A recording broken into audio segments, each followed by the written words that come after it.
what if season 3, episode 5 just dropped? I just want to talk about this one episode. What if the Emergence destroyed the Earth? And I know you just finished this minutes ago. I also just finished it minutes ago. So we're coming off hot, but I'm just gonna get out of the gate. Spoiler alert for the episode. We're gonna get into the details and react to the storyline that they played out. Which in this one, welcome back, Mysterio, to the Mysterio, to yeah. that Quentin you'll Beck. Quentin Beck that you'll recognize from Spider-Man: Far From Home, the second Holland's solo film. He's back, and what happened to this Earth? More Eternal stuff coming into the storyline again. I'm really excited to see just Eternals coming back into the fold. Tiamat, the celestial god that was in the heart of the Earth, it happened. It hatched, Yeah. and Emerged. it emerged, and Eternals were not around to stop it. And the Earth is like cracked into all these pieces. We get this desolate, we get kind of this ominous, the near future tagline at the beginning of the episode. And the Watchers, like we've seen this happen over and over. Riri Williams is one of the few heroes still alive. You'll remember Riri Williams as Ironheart that we met in Wakanda Forever. And here she is. They got the voice actor back for her, and she's playing the role, and she's one of the only heroes left in the game trying to defeat Mysterio, who's used his illusion tech. Plus, what was his like big goal in Spider-Man Far From Home? It was to get his hands on the Stark tech and like the glasses Yeah. from Spider-Man that could control everything. He did it, like right, like in Got it. since the world ended, he like saw the opportunity and he does it. He gets like the Iron Legion to work for him. They look like Ultron bots that he's just controlling. Plus, he has all of that drone illusion tech that like is just at full force. And what else does he get his hands on? White Vision, Yeah. making a comeback from WandaVision. Like, oh, we haven't seen that White Vision since then. And this one, it's just like, White Vision, the body of the dead Vision after Infinity War, apparently, just in a Stark locker room somewhere. And he got his hands on it and takes full control of the White Vision as like kind of his right hand man on this one. I think I've covered kind of the hits on this one so far. You go, Scotty. What am I missing? What were you seeing? I don't remember. Did they say anything about like why the Eternals weren't there or how they failed? Yeah, I feel like there was one line from the Watcher that was like, "The Eternals had not yet come together and never had the chance to come together." It was just like a different timeline where the Emergence happened like thousands of years earlier or something, or just a yeah. little bit earlier, Okay. just a little bit earlier. You know what I Yeah. mean? It was like, Right. Yeah. In the movie, they kind of came together just at the right time yeah, it was to happening. stop everything. And, yeah, just a little short, I guess, on that one.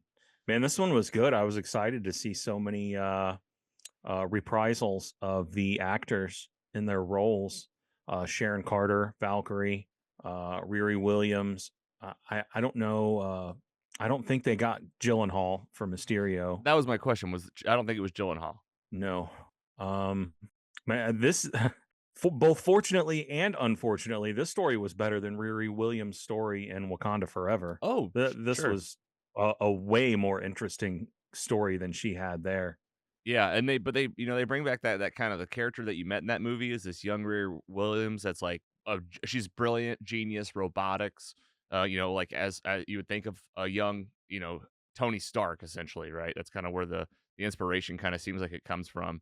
And she's in this one, and the Watcher's watching her close, and he's like, I've watched this happen over and over and over, and she always loses, even though she gets really close. And how does she get close? She does team up with Valkyrie. She teams up with Wong, the one of the sorcerers in the MCU. And who was the older Asian woman they were with? I wasn't really recognizing her off the cuff. But she was like, they had that core team with Valkyrie and Wong, and it was an older Asian woman that I was like, who is this from? I'm Gonna be from what was the like Shang-Chi or yeah, the Shang-Chi, the the mystical not world. his mom, but the aunt, The lady that like I do ran the believe. place. She like ran the place Yeah. in the hidden world. Yeah. That's what I was thinking.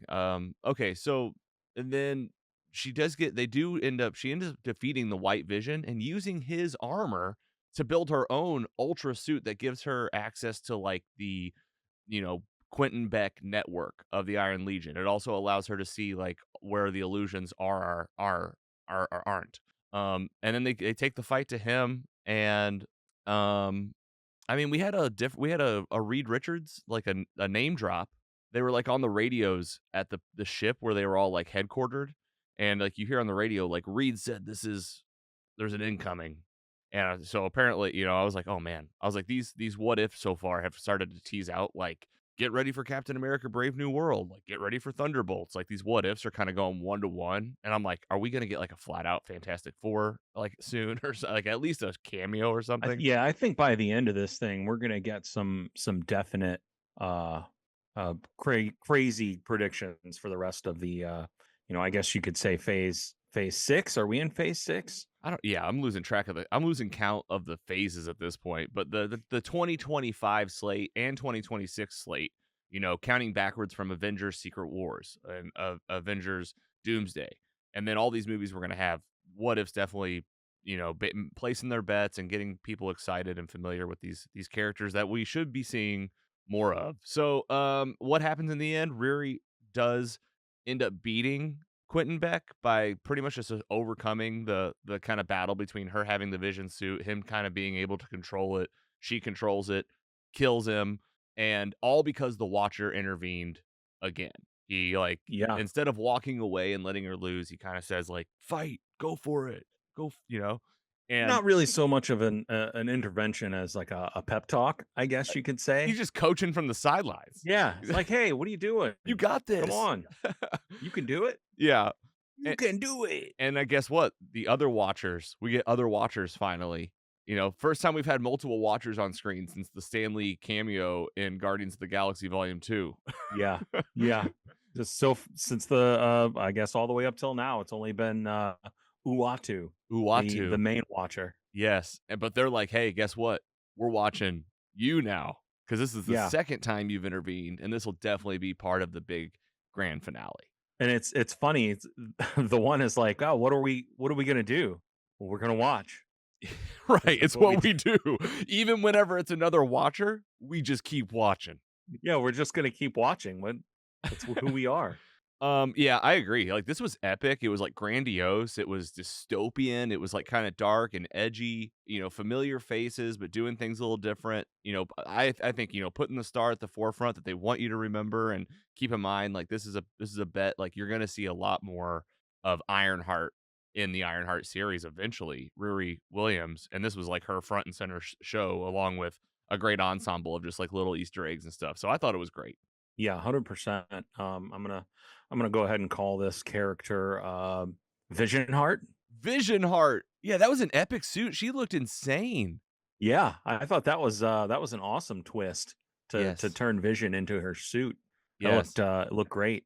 And Power set, awesome. it just becomes like her and Quentin Beck fighting over like that suit and that technology, and she became like a higher intelligence just by like connecting to that network. I thought that was a cool storyline. Like, what if you took like someone as smart as her or Iron Man and like kind of put them into this cyborg kind of like type of thing where you'd be even smarter but not so human anymore. That could be a cool storyline. I'm giving this one a Yeah. 3.7 out of 4.0. Yeah, that's a pretty great score. I would probably go around 3.5. I really enjoyed this one. Still probably not my favorite episode so far, but Lay it on really us. really great. Lay it on us. What's your favorite so far? My favorite episode would probably be yesterday's episode, The and that Howard the was the one Duck Howard the Duck. got hitched. Yeah. We did a instant I thought reaction on social, man, but I I thought that was great. haven't talked. So many drop-ins. Oh my god! Everybody, the whole galaxy's after him. You got Yondu, you got Loki. Yeah, Man, Darcy giving super birth. great episode. Darcy giving birth Yeah, to an you egg. got interspecies sex. And the introduction of a new character. I forgot the name already, but like Leafly Yeah, or something like that. Like it's like a I Pokemon name. forget. We'll say duckling. I don't know. It's like little human with little white feathers, but like I mean, Yeah, you had the Doctor Strange bad guy, Calisius or whatever his name was, yeah. making a comeback. Dormammu. I mean, as the collector too. Like that was cool going to nowhere, and you're kind of like, wow, we've been to nowhere a lot. And they're like, yeah, we agreed. Let's switch out the collector. Yeah. You know? That's hilarious that was, of course, that was one of your favorites. That's the one that's getting so much flack, and I think it was awesome too. Like, was it for parents? Absolutely. Like, was there this like kind of parent storyline tucked in. Yeah, but guess what else it was? It was kind of like another Guardians of the Galaxy slash Thor Ragnarok film where you just get Yeah. like all these different things and the Grand Master and Dark elves, you got dark elves. Yeah, yeah. that was awesome. Shield and the shapeshifters. What do you call them? The green guys. I'm having a brain Yeah, yeah, fart. yeah. What are they called? They're scrolls. Come Scrolls, on, yeah. scrolls. Scrolls. This is a superhero podcast. We gotta get this. I know. I'm gonna edit It's, out all that, and it'll be me going scrolls Scrolls! like I knew it so quickly. How about? I mean, you saw the Voltron mech Avengers versus the Hulk. That was amazing. That one was pretty good. Oh my Pretty god, crazy. pretty fun. And then I did like the Thunderbolts teaser. Essentially, Bucky teams up with Red Guardian. Oh, yeah. That one was, probably my second favorite episode Are we missing so one? What far. was the other ones? Is that all of them? Or is there one more? Oh, I got the list right No, here. I A think little help from the yeah. direct. The second one. Duh. Oh, What if yeah. Agatha went The to Agatha Hollywood? went to Hollywood. That one was really good It too. was amazing. Celestial Agatha, like versus Arishem, and like you got Kingo back, and Yeah, Kingo. Man, Kumail, so great. Like, please find a way, even if you don't bring back any of the other Eternals, can we please have Kumail Nanjiani in this universe, that like, for was. good? Guess what? I think the answer is yes. Per this episode, that's exactly what they did. They left all the Yeah. Eternals off. You didn't bring back Jon Snow. You didn't bring back the other Stark boy. Like you brought back Kumail. Like me and Carrie were still laughing at like all his dancing and his moves Yeah. His one-liners. It's really good. and Catherine Hahn. That was awesome. Yeah. Yeah, I'll take any opportunity I got to see some Catherine Hahn. Okay, so that's your update on What If Season 3. The next one will drop tomorrow, December 27th, Episode 6. I don't like looking at the titles, but I'll do it since we're all here. What If Yeah. 1872? I guess they're going to do like Okay. another period piece like they did with the Renaissance era. Oh, here we go. With the first drop in of the Hood, who we will see in Ironheart.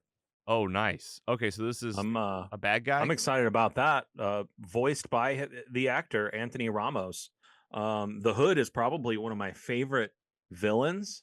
I can't wait to talk about him in this episode and in Ironheart. I hope they do him justice. Hell yeah. And I mean, it's like I don't want to give away too many spoilers, but you're gonna get another action star-studded cast on this one is what I'll say, with characters that have been mixed in the MCU from movies and TV shows. So we'll talk about that one.